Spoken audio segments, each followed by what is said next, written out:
Now we'll go to Linda Mclaughlin. Good afternoon, everybody. Thanks for sticking through this. My name is Linda Mclaughlin. I have a background in politics and media. I have an MBA in business, and I am a part of the Data Integrity Group. One of the things that we have unfortunately seen is that no one has presented data. We hope to remedy that this afternoon. I'll be introducing my two colleagues here, Dave LeBeau and Justin Mealy, both of who are data scientists, and we will look at data. Please understand that data is numerical. It is not partisan. It has no red or blue attached to it. It is just numbers, and numbers is all we need to prove what we're trying to tell you today. I'll turn it over to Justin. All right, thank you very much. Thanks for inviting us to speak here. My name is Justin Mealy. I'm a 9.5-year veteran of the U.S. Navy as an electronic warfare technician and Arabic linguist, 4 years of which I spent at your very own Fort Gordon in Augusta. Then after that, a CIA contractor as a data analyst, programmer for the National Counterterrorism Center, and then now currently work for one of the big four accounting firms as a programmer, data scientist, everything in between. Okay. So the first thing I want to say real quick is that what we're not here to speak about, we're not here to speak about dead voters, illegal votes, out-of-state voters, that type of thing, right? Because although that might have happened and it might have affected the election, we can't prove it from a data perspective that because a dead voter voted, that they voted for Joe Biden. So because of that, we've thrown out that type of thing. We're only here to talk about hard data. So when you do hard data analysis, the most important thing you can ask is, what data are you analyzing? So we use three separate data sources, right? The first data source comes from the New York Times as a JSON feed. It's called the Edison data source. And that Edison data feed is a time series based data. When I say time series, I mean you have different vote releases at different intervals, and we can kind of see that votes are incremented at different intervals, right? Then the second data source actually feeds that data source, which you're going to see in the video that's coming. That second data source is the CITL data source. That CITL data source kind of bifurcates that data and sends sends the data exactly to the Edison data feed and sends that to the Secretary of State. So your Secretary of State's data that you're actually basing the certification process off of is that CITL data for all intents and purposes. Now, because the Secretary of State data gets it after the CITL server, what happens then is the Secretary of State could possibly change that. So we use a third data source, which is the Secretary of State data, to verify that the data totals down all the way down the line. Okay. So with that being said, there was a question earlier I heard from a senator where he asked something about, how many votes did something happen? How many votes, was it enough to change the election for Donald Trump or whatever like that, right? And I want to say that just about that question in particular, I think the person answered there were about 50 votes, 100 votes, that type of thing. I want to answer that question in particular to say that any change in that data set, you see, if there was a fraudulent activity that occurred, then you're looking at post-fraudulent data. Okay, so if I went into my calculator and I entered in 1 + 1 + 2, right, and then I got -6 at the end, from a time series perspective, I'm going to see 0 and I'm going to see -6, and I will never have seen all the data that happened in between. So that's what we're talking about here when we're talking about data. Okay, that being said, the thing I want to kind of conclude on before I turn over to David is that what we have here is we actually have fraud that we can prove in this election. There was fraud in Georgia's election. We can prove it with data. And because we can prove it with data, the voting will of the people of Georgia is not reflected in what was certified by the Secretary of State. So Dave is our lead data scientist, and go ahead.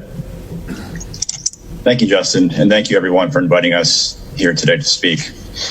I'm Dave LeBeau, a data scientist with over a decade of experience working directly with structured and unstructured data across a number of industries, specialized in machine learning and more recently artificial intelligence.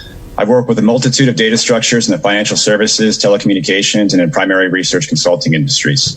The analysis we're going to be reviewing is purely scientific and not based on any political affiliation of red, blue, left, or right. We objectively focus on numbers, data, and machine network systems.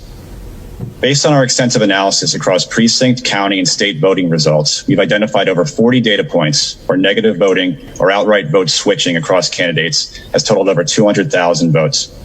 Separately, we've applied machine learning algorithms that are regularly used for anomaly detection of fraud in financial services that flagged over 500 precincts with over 1 million corresponding votes that exhibited suspicious activity. So what's important to note here is that in alignment with standard fraud investigations, we've applied a rigorous, systematic, and sophisticated process that has consistently identified data points that other industries, including financial services, would label as suspicious activity or definitively declare fraudulent. So I'll pause and with this in mind, I want to make this a little bit more relatable. And if you can take a moment just to think about how your online banking experience works. You probably have a checking, savings, and credit card account all on a single screen. Your online banking is designed so that built into this website interface is a back-end connection to a database. And this will store all of your balances, including your deposits or withdrawals. So you can review your statement each month or in real time, confirm that the transactions you made are accurate and true. So imagine now you logged into your account on November 5th and you noticed that there were something to the magnitude of 50 transfers across your accounts. Let's say you even deposited a few checks on the 3rd and 4th, and you would expect to see these transactions for each of the individual amounts you deposited. Now, instead, imagine your activity reflects these deposits going into your account, then being switched to a checking account, sometimes as an exact dollar amount, and other times being broken apart into slices and switched intermittently across different slice magnitudes. Now, this is obviously strange in itself and deeply concerning from a data integrity standpoint. Now, also imagine that some of these deductions are sent externally, and so the money is leaving your account entirely. You can see the exact amount that it's deducted and where it was sent that you did not authorize. So this is what we have identified within the voting system data that has been confirmed to align with the Secretary of State data that's used to certify these election results. The data is freely available to the public, but does require some advanced programming skills to extract, parse, and join these data sets in order to bring these types of insights to light. We're part of an independent team that has, in the spirit of transparency, made all of our analysis, programs, and data public so anyone can independently replicate. We've also put out a series of videos that help translate some of our more complicated analysis, which we're going to play here, that will help reinforce the message and maybe a different point of view that will help make these concepts more digestible.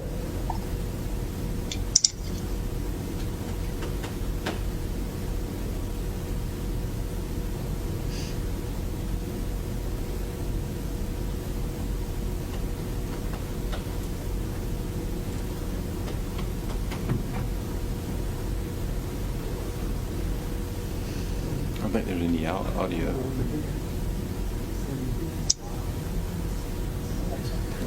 I don't know if you meant to have audio. There's no audio. Yeah, we can't hear it, guys.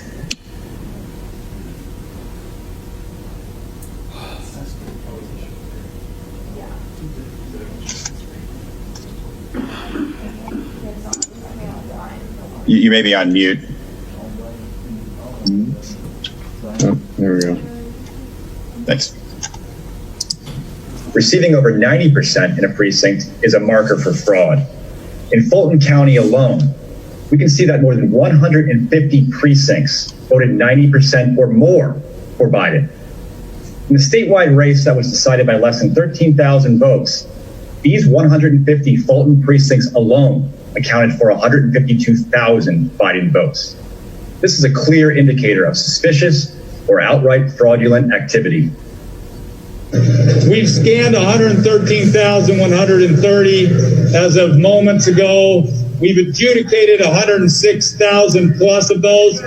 Adjudication, the process of reviewing a ballot that may have been flagged during the ballot scanning process. The only ballots that are adjudicated are if we have a ballot with a contest on it in which there's some question as to how the computer reads it. So the vote review panel then determines voter intent. In 94 precincts in DeKalb County, it is statistically impossible to have 9 out of 10 voters voting for Joe Biden.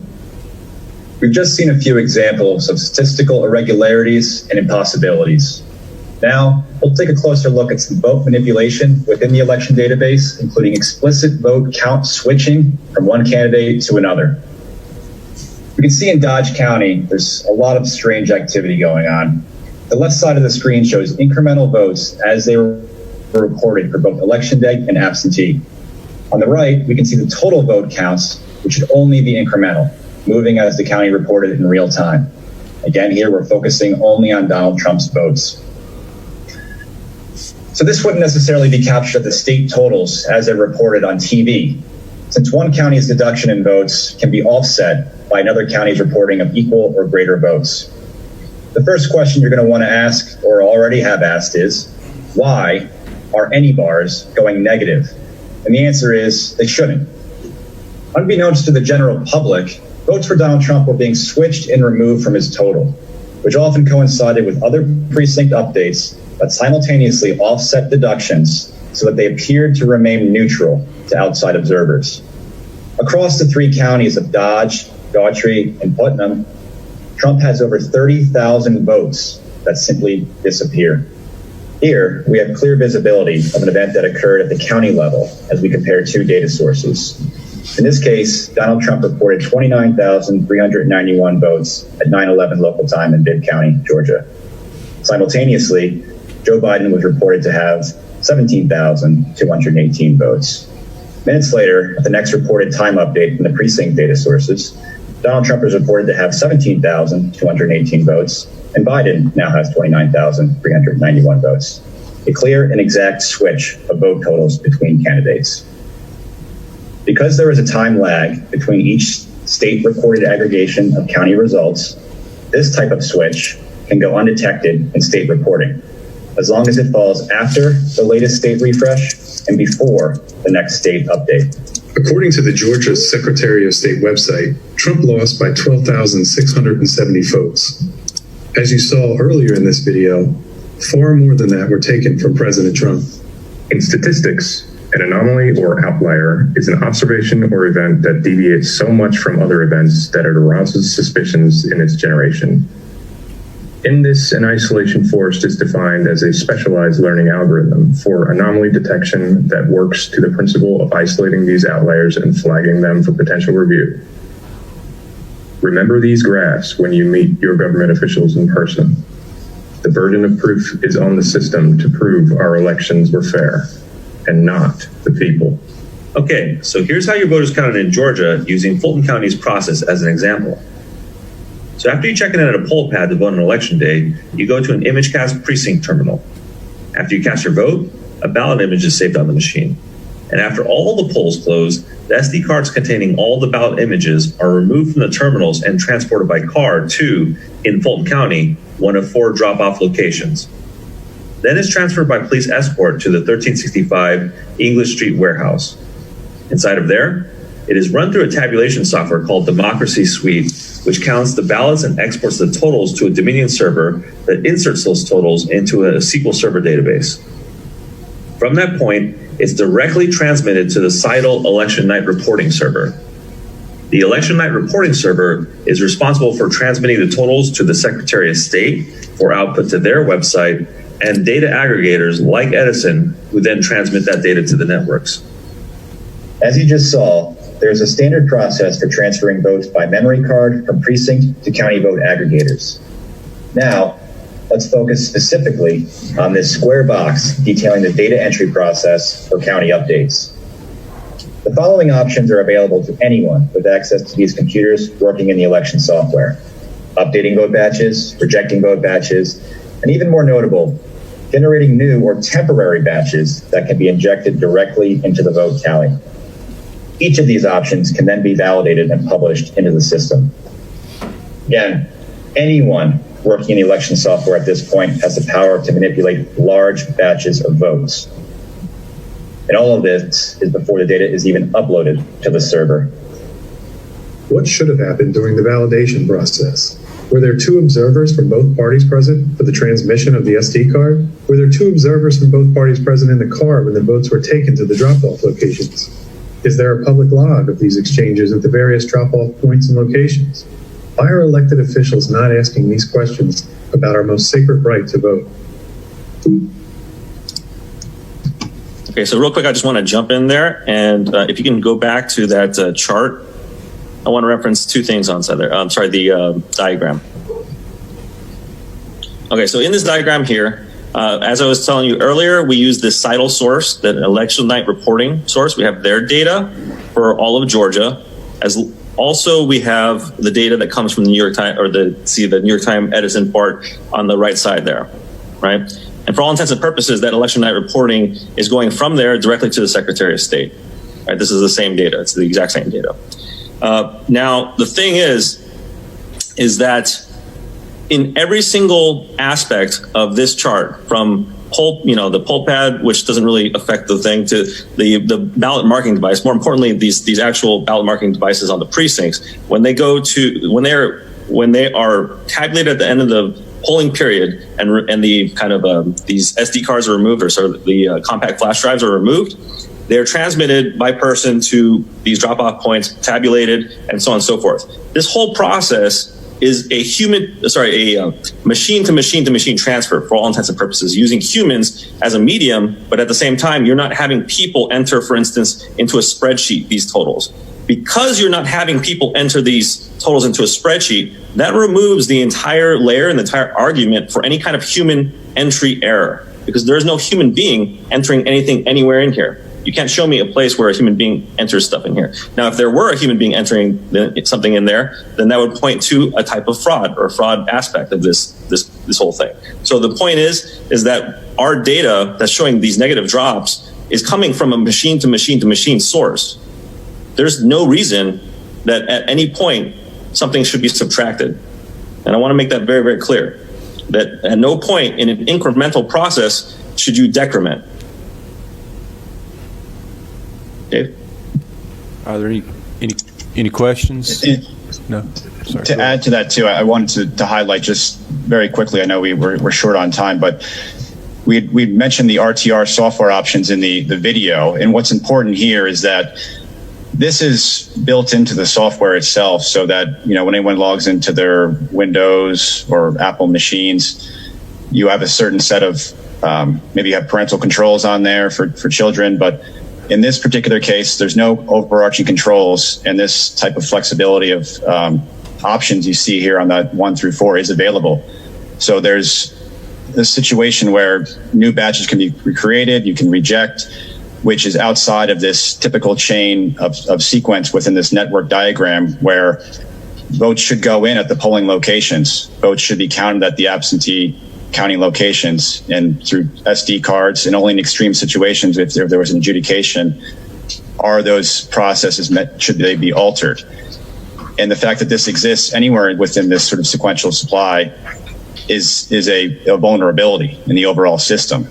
So this is here to identify that vulnerability exists, and also to reinforce the fact that what we had seen in our data analysis of votes going negative should be outside of that process, and also should not exist, because we are thinking about a machine talking to a machine talking to a machine.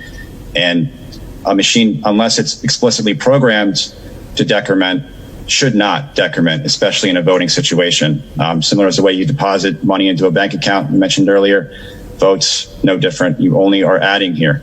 And if there's a removal, there needs to be a very good explanation as to why. And that has not been provided, and simply nor is it consistent with how the data is structured and what we've seen in our analysis as to any part of the process that would be consistent with normal or routine legal voting. Are there any questions? Can I make one brief, Mr. Chairman, yes. one brief note? Yes. Just as a point of reference, in layman's terms, please understand that the data that your Secretary of State's office is certifying with is the same data that shows these negative decrements, is the same data that they are receiving, is what the New York Times is reporting, is what the networks are reporting. So either the Secretary of State's office is recording and certifying results that have negative errors and fraudulent votes in them, or someone is giving them negative information. We're not here to point fingers. We're just here to tell you that the certification of votes and the votes that were submitted for the state of Georgia have negative swings in them and have decrements in them. And these are errors, and they are not representative for the state of Georgia and how the state of Georgia's voters voted. Wow. Mr. Chairman, may I also add something? Yes. So there was a point in that video where we showed, I think it was Richard Barron, who had said that 113,000 votes were cast, 105,000 were adjudicated, right? Right. Now, that's not physically possible, which we can prove mathematically, but at the same time, if you adjudicate 105,000 votes, you have to understand from a technological perspective, as we've delved into all the different aspects of how the vote moves along. When you adjudicate a ballot, that old reference, the image that you saw or anything like that, is completely destroyed. It's gone. You can no longer reference that thing. And when you go run a hand recount, like you did in Georgia, you're looking at the printouts of those ballot scans. So at no point did the original voter intent enter into that process once it's destroyed. And that's the one thing I don't really hear people talking about, which is very, very important, is that original ballot that you cast, especially from an absentee point, is destroyed and replaced with a new image with no metadata, no trail, and even from an audit perspective, it would fail because from an audit perspective, they're all using the same account to audit, so you don't know who made that change. You don't know how many times that change was made in the past. And if I had a group of two people, the Republican and Democrat, which used to be three people, but if I had a group of two people that was auditing something, and then they changed that changed the ballot image, and then the other people from the League of Women Voters then audited that exact same ballot, the only thing you would see from the end perspective, data-wise, is that final audit. You would not see any intermediate audit or any intermediate ballot image or the original ballot image. So keep that in mind when we're talking about adjudicated ballots. That should be a very severe thing to have to audit something. And when you're freely saying that there's 105,000 ballots that were audited, either you are saying that there's some kind of impossibility in the auditing process, or that you don't know what an audit means. And this person is in charge of the elections in Fulton County. So I just want to. The major point is that if every vote counts, and we're seeing vote swings where there are changes, whether it's one vote, 30,000 votes, 200,000 votes, at what point do you as legislators, as elected officials of your people, start to raise the question, why are my people not being represented?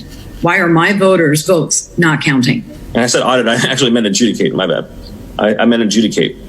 Yeah, we understood. Thank you, Mr. Chairman. Any questions?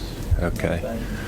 All right. Thank you so much for your time. We appreciate your presentation and all of the work and effort that you've put into this. So thank you so much.